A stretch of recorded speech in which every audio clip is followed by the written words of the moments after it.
Bonjour tout le monde, merci de nous retrouver pour une nouvelle émission de PL Club, émission qui va concerner la 32e journée de Première Ligue. À mes côtés pour cette émission, Jean-François. Salut Jean-François. Salut Philippe. Salut Julien. Salut Phil. Et avec nous aussi, comme d'habitude à distance, Christian. Tout va bien Chris ? Salut Philippe, tout va très bien, merci. Tant mieux, on vous retrouve dans quelques instants. Bon, ça fait un petit temps quand même qu'il n'y a plus d'émissions. Il y a eu la trêve internationale, il y a eu un week-end réservé à la FA Cup, il y a eu aussi une journée à mi-semaine. J'ai envie de vous poser une question. Qu'est-ce que vous avez retenu comme information majeure durant toute cette période ? Je peux encore vous parler de l'équipe nationale un petit peu. Bien sûr. Et vous dire que j'ai l'impression qu'il y a un petit renouveau quand même avec l'impulsion de Garcia. Et puis ça nous permet de suivre, nous en tout cas sur nos antennes, nos Diables Rouges avec encore un peu plus d'assiduité puisqu'on les retrouve dans tous les championnats que nous suivons, notamment le lundi. Julien ? Il y a une info évidemment, c'est De Bruyne. Malheureusement, on annonce son départ. Plus que quelques semaines à profiter de cette patte. Ça, ce sont son dernier assist et son dernier but cette saison, c'était en Cup à Plymouth. Bon, il faut espérer qu'il en marque encore l'un ou l'autre, ou qu'il donne encore l'un ou l'autre assist. Pourquoi évidemment. pas soulever un trophée peut-être. Exact. J'espère juste, le concernant, que l'annonce de ce choix ne va pas faire en sorte que sa fin de saison soit un peu...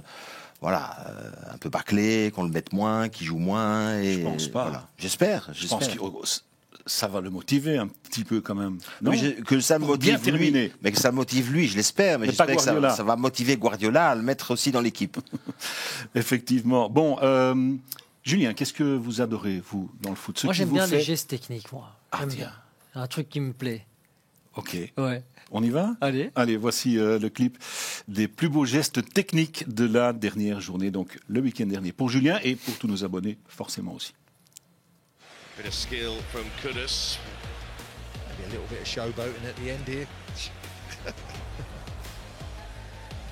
Arsenal quicken up the move.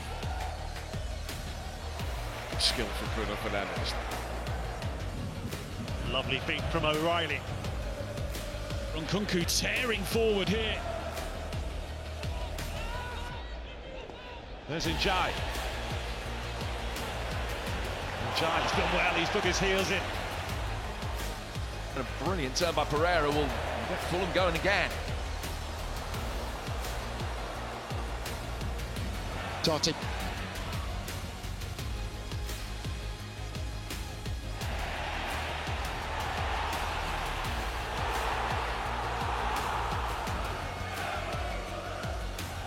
Gakpo getting the better of Castagna.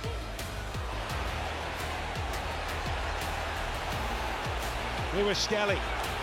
Slalom run from the youngster. He shakes off Harrison. Lovely touch by Wharton. Semenyo. Some confidence about the Cherries right now. Oh, brilliant turn from Muniz. They cannot believe what they're seeing here at Craven Cottage. The champions-elect are being dismantled. Magnifique, hein, ça fait toujours plaisir de voir ça. Ce qui est bien, c'est qu'il y a des gestes techniques faits par des attaquants, c'est normal, mais aussi, beaucoup, par des défenseurs, Jean-François. Ouais, vous êtes adressé à Julien pour gestes techniques, je me sens... Non, par c'est contre, son domaine. Ma petite réflexion, on a eu Eden Hazard qui a survolé la Première Ligue, on a eu De Bruyne. Ouais. Qui sera le prochain Belge à nous épater dans cette compétition ? Ça, c'est une bonne question. Est-ce qu'il est déjà là ? Est-ce qu'il est déjà en Première Ligue ? Alors, on peut reconnaître que Doku est un dribbleur. Après, on peut trouver qu'il n'est pas assez performant Trossard est capable de gestes aussi. Oui, mais de là à gagner le titre de meilleur joueur de Première Ligue, on a quand même eu cette chance-là. Avec les... je vous parle vraiment d'aller... Il va falloir renouveler. Il va falloir attendre un petit peu. D'accord. Mais bon, on verra. Ça peut être, pourquoi pas. Tielemans a des moments de grâce. Mais des joueurs à ce point décisifs, c'est vrai que c'est rare. C'est une chance qu'on a eue quand même pendant 10 ans. Mais à un moment donné, il y a une page qui se tourne, on le sent bien quand même. Voilà. Il faut espérer qu'il y en ait d'autres qui aujourd'hui, il y a des gamins qui aujourd'hui ont peut-être 13 ans et ils vont se révéler dans les 5-6 années. On l'espère, on verra. Encore un petit mot sur le week-end passé, la 31e journée, fait quand même assez rare aucune victoire dans le top 5. Ouais. C'est rare, ça. Et elle suivait une journée avec 7 victoires dans le top 7. Tous avaient gagné en mi-semaine. Et donc, c'est vrai que c'était assez étonnant ce week-end. Mais quand même aussi avec toutes les équipes du top 5 à l'extérieur. Jean-François, ça vous étonne ou vous dites, bon ben voilà, c'est comme ça et ça peut arriver? Non, enfin, je sais pas. Oui, enfin, aujourd'hui, en tout cas, les équipes du top 5 qui jouent à l'extérieur, je sais pas. Je sais pas s'il y a une grande différence finalement pour eux. Je parle dans un match au sommet, oui, dans un autre match, je sais plus. Moi, vous savez quoi? Il y a parfois, je m'y retrouve plus en fait, parce que je trouve que il y a une espèce d'inconstance cette année. On sait plus très bien à quel sens se vouer. On a des clubs qui à un moment donné font des séries, puis on en aura un aujourd'hui. Ouais. On va parler de Newcastle. Ils sont vraiment dans ce schéma-là, eux. Hein. Ils font des séries, puis après ils font 3-4 défaites. On ne comprend pas ce qui leur arrive. Arsenal, on se dit ils vont jouer le titre cette année. J'entendais Julien parler dans l'Europe des 11 lundi comment des faux pas, alors que c'était peut-être la saison ou jamais de devenir champion. Et puis ils battent 3-0 le Real. Ouais. Oui, inattendu.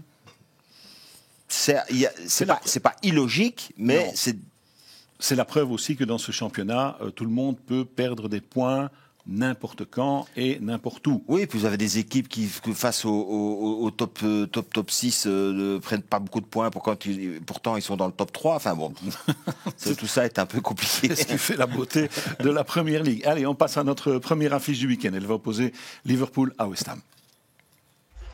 Welcome to Anfield. To Szoboszlai, who steers it in. Well, it's Jarrod Bowen who squeezed it in. Liverpool face à West Ham, ce sera donc à Anfield dimanche à 15h. Liverpool qui est évidemment toujours en tête du classement, 11 points d'avance sur Arsenal. West Ham, pauvre 16e, 38 points de moins que Liverpool. Et pourtant, on se pose quelques questions à propos des Reds, et notamment parce qu'ils ont été battus par Fulham. Oui, la forme du moment n'est pas en leur faveur, évidemment. Alors, est-ce que psychologiquement, l'élimination en Ligue des Champions, la défaite en finale de Coupe de la Ligue, est-ce qu'il y a vraiment un...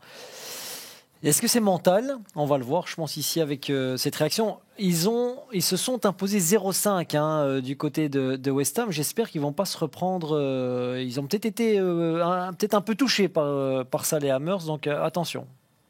L'infographie, sur les 4 derniers matchs, il y a une victoire, c'était contre Everton, pour le reste, contre Paris, défaite de la Ligue, Fulham. On peut ajouter aussi les défaites en FA Cup plus tôt contre Plymouth. Ouais. Il y a des signes quand même qui montrent que c'est moins bon maintenant, en tout cas au niveau du jeu, que ça ne l'était. Ou qu'en tout cas, il y a des périodes dans les matchs où ils sont fort hésitant, et notamment sur le plan défensif. Même la victoire face à Everton dans le derby n'a pas été si simple à aller chercher non plus. Everton les a bousculés. Donc voilà. Maintenant, pour être tout à fait honnête, autant j'entendais beaucoup peut-être des matchs face à Everton, etc., autant ici face à West Ham, j'ai un peu le sentiment que c'était un match qui est un peu fort déséquilibré. Oui. Quoique, West Ham, malgré les grosses difficultés qu'ils ont, les résultats très moyens qu'ils ont été battre Arsenal 0-1, et c'est à peu près le fait d'armes, le dernier, qui a été intéressant. On va revoir ensemble les buts encaissés, et Christian peut intervenir aussi, les buts encaissés par Liverpool face à Fulham, parce que là on est sur des erreurs énormes.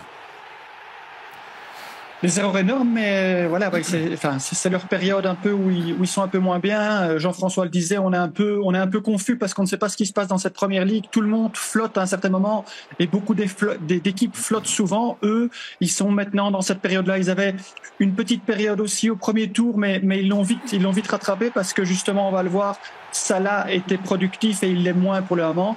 Et ici, c'est très étonnant parce que c'est quand même en 14 minutes, ça flotte 3 fois. Et c'est 3 buts et c'est une défaite parce que malgré tout ils marquent quand même 2 buts derrière et ils étaient prêts de revenir, mais il faut cette robustesse défensive. C'est vraiment le mot le plus important dans cette première ligue, c'est la robustesse. Il faut être performant défensivement si on veut tenir le coup.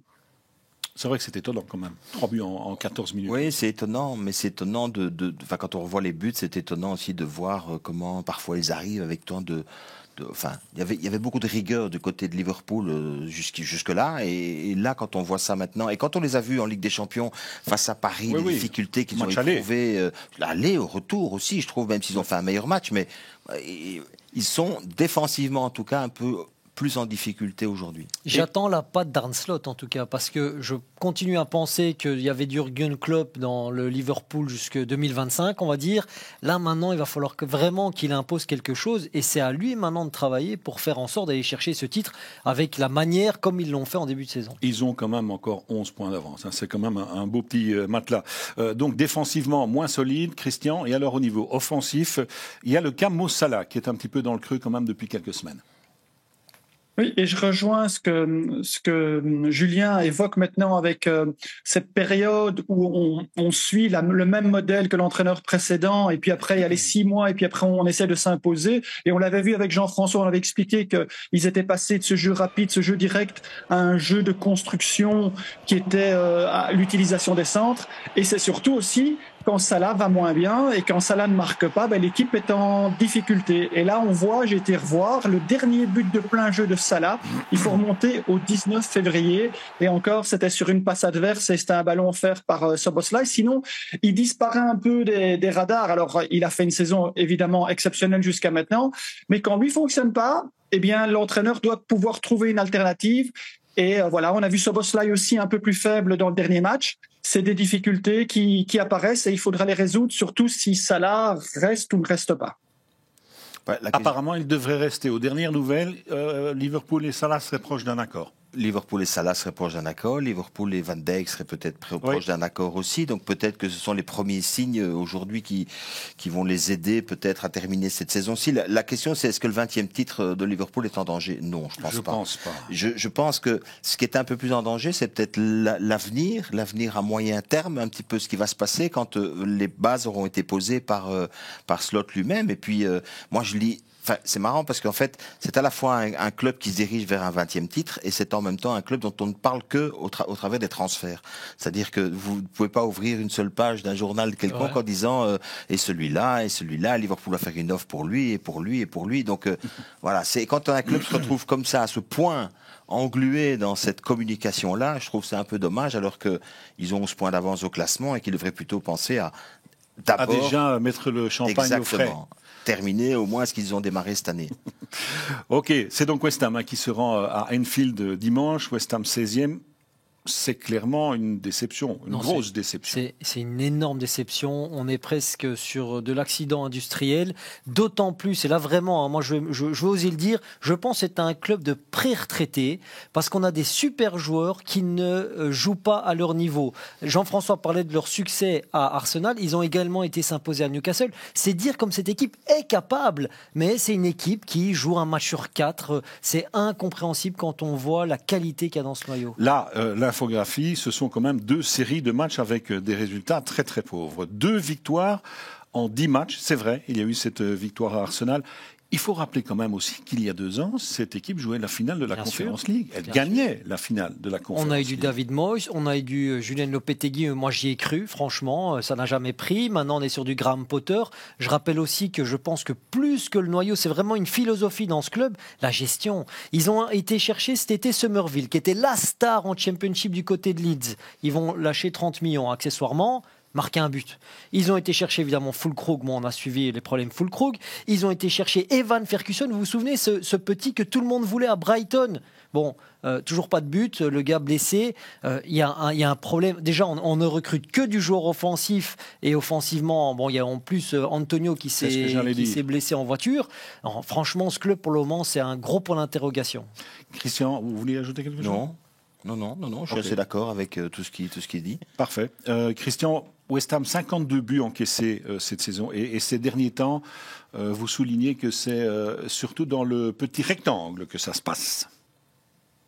Oui, je soulignais précédemment dans le sujet précédent le mot d'ordre qui est la robustesse. Mais là-bas, il n'y a pas de robustesse en fait. Au début de saison, quand c'était pas Potter, ils encaissaient dans les 5 ou les 6 premières minutes, ils avaient encaissé 9 buts ou 10 buts sur les 10 premiers matchs de la saison. Et puis là, en fait, maintenant, il y a un problème qui apparaît et qui est aussi symptomatique d'une équipe qui n'est pas bien en place et qui n'est pas robuste et qui défensivement est très faible. C'est les buts encaissés dans le petit rectangle. Ils ont encaissé sur les 6 derniers matchs. Sur les 6 derniers buts encaissés, il y en a 5 qui sont dans le petit rectangle, dans 4 matchs différents. il y a quelque chose qui fonctionne pas. Soit le bloc équipe est trop bas, soit le gardien de but ne s'impose pas assez. On l'avait déjà vu aussi avec Onana, avec Manchester United. Il faut que les attaques adverses aient peur de se présenter dans ce petit rectangle. Or là, ils pénètrent de deuxième ligne, il y a des ballons prolongés, il y a des ballons remisés, il y a des gardiens qui font des erreurs sur des tirs lointains. Et l'adversaire a la possibilité de marquer dans ce domaine-là. Et ça, c'est vraiment symptomatique d'une équipe qui ne va pas bien. Donc c'est trop fragile. Oui, on l'a vu sur un début avec Areola. Évidemment qu'un gardien peut toujours commettre des erreurs. Il ne faut pas oublier qu'il a quitté quand même la France. Il était discuté sur sa qualité intrinsèque. Il a été très bon peut-être à un moment donné. Début de saison, il était bon. Voilà. C'est malheureux de le voir. Et là, pour l'instant, c'est moins facile. Ceci dit, ne jamais isoler non plus quelqu'un de son collectif. C'est le collectif de West Ham qui, cette année, est un peu en difficulté. J'ai juste envie, parce qu'il y a un petit clin d'œil quand même, c'est qu'ils ont rencontré 2 fois Liverpool cette saison. C'est une fois évidemment en championnat et une fois au mois de septembre dans la Coupe de la Ligue. Ils ont pris 10 buts. Ils ont pris 10 buts. Ils ont pris chaque fois 5 dans les 2 matchs. Donc, c'est quand même un match aussi où on se dit qu'il y a quand même un fort déséquilibre. Et si certains attendent que le suspense pour le titre soit relancé ce week-end, vous n'y croyez pas? J'y crois pas trop, non.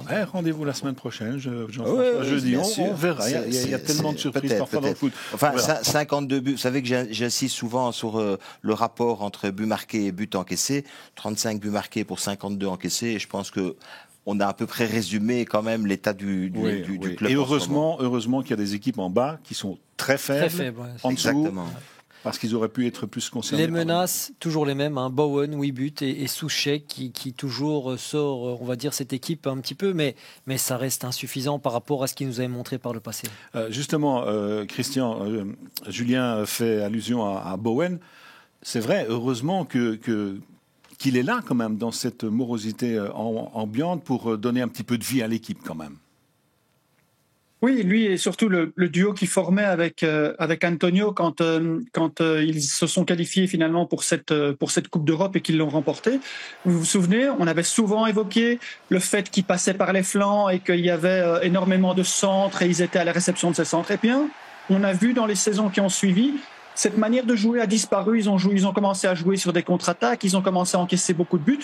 Et donc, en fait, il y en a un qui sort quand même la tête de l'eau. C'est Bowen. Vous voyez, c'est le tir enroulé. Il a cette capacité d'aller sur son pied opposé, de recevoir le ballon. Et puis finalement, il fait généralement une petite feinte de out vers in et il peut ajuster avec son pied gauche. Et il est très très fort dans ce domaine. Et il l'a déjà prouvé 3 fois cette saison, rien qu'avec des tirs enroulés. Et comme son statut a changé et qu'il est aujourd'hui international anglais, on en parle beaucoup déjà aussi comme transfert possible pour la saison prochaine. Et il y a évidemment beaucoup de clubs qui s'y intéressent, notamment. Alors c'est des bruits de couloir, mais notamment Liverpool. C'est toujours bien avant un match. Toujours bien, oui, c'est exactement. On est sûr qu'il ne fait pas de stats. Exactement, oui, exact. Propos de stats, 8 buts et 7 assists, c'est pas mal pour Bowen. Et puis des tirs enroulés, Christian, pour Bowen, mais également, et ça c'est peut-être un petit peu plus surprenant, des buts de la tête, parce que Bowen, c'est pas un grand gabarit.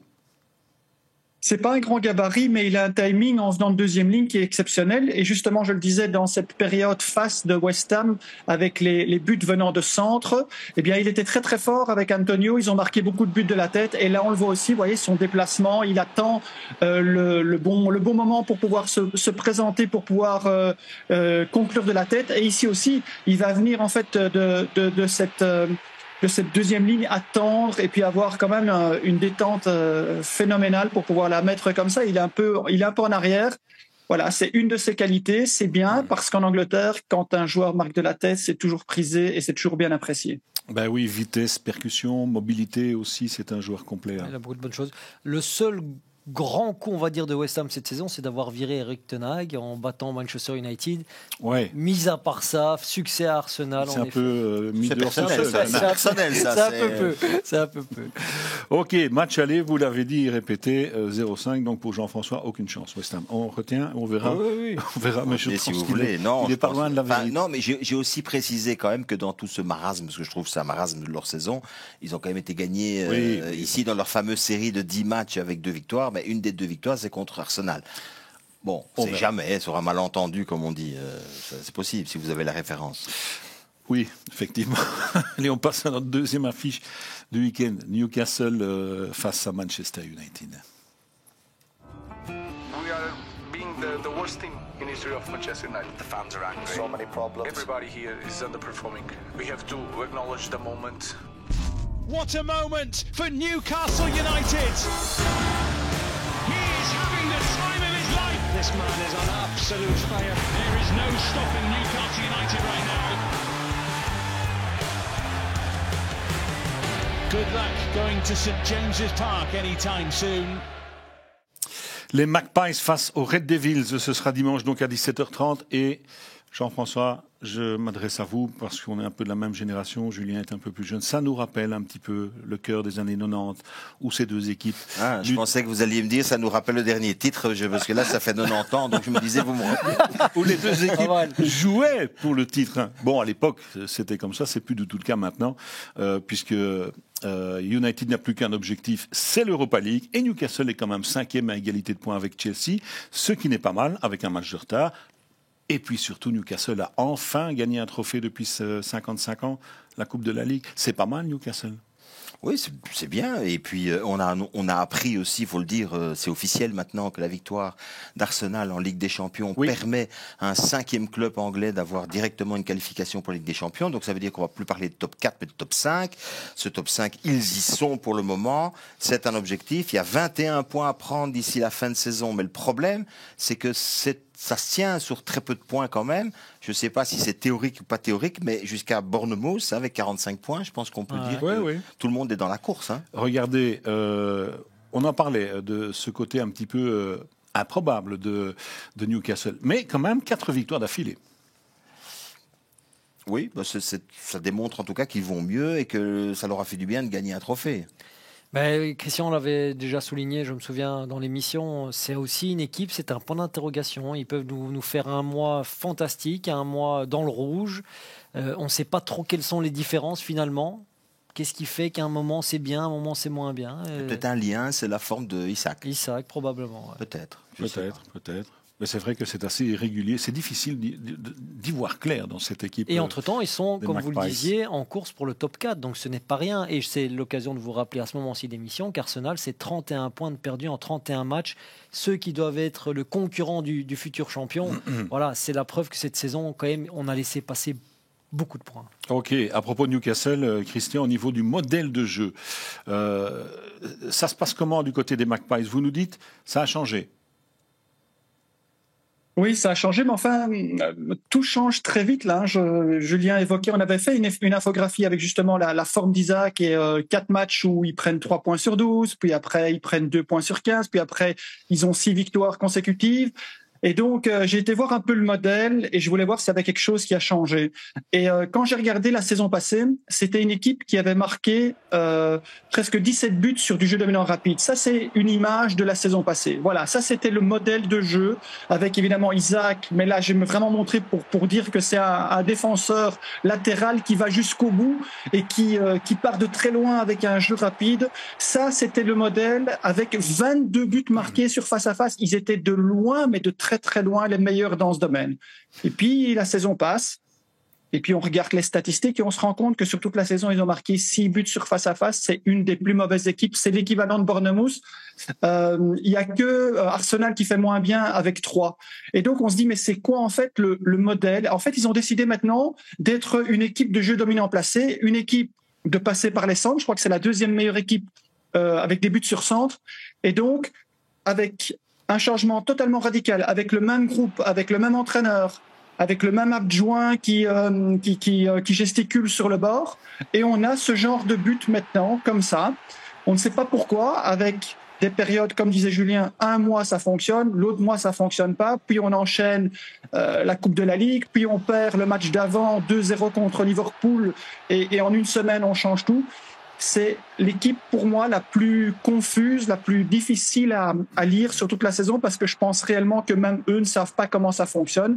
La seule chose qu'il y a avec cette équipe, c'est que c'est une équipe qui est très forte quand elle peut mettre une intensité défensive et des tacles et courir dans tous les sens. Alors cette équipe, elle est vraiment formidable. En attendant, ça reste un mystère. J'ai été interpellé par ce que Christian vient de dire. Ils ont décidé. Et justement, dans la suite de l'explication, il dit on n'est pas sûr qu'ils sachent exactement pourquoi et comment. Mais j'ai envie de lui demander, ils ont décidé, vous êtes sûr qu'ils ont décidé? Ou à un moment donné, c'est le hasard et c'est l'improvisation? Vous vous souvenez, Jean-François, on l'avait fait avec Aston Villa, on l'avait fait avec Newcastle quand Eddie Howe est arrivé. On a vu que ce qui fonctionne très très bien en Première Ligue et dans le football en général, c'est la robustesse et l'aspect défensif et la mise en place. Donc là, comme ils avaient une mise en place défensive, ils devaient utiliser les reconversions rapides et le jeu rapide. Après, comme l'équipe monte en hiérarchie dans le championnat, se qualifie pour la Ligue des Champions, mais les supporters et les gens attendent plus que simplement des face-à-face et des reconversions rapides. Donc, ils pensent qu'ils doivent passer vers un jeu dominant placé, s'imposer comme Manchester City et Arsenal le faisaient. Sauf que, vous savez comme moi, en étant un technicien, c'est très compliqué de faire ça. Il faut des années et des années pour améliorer ce jeu-là. Et là, en fait, ce qui se passe, c'est qu'ils bénéficient d'une saison où toutes les équipes font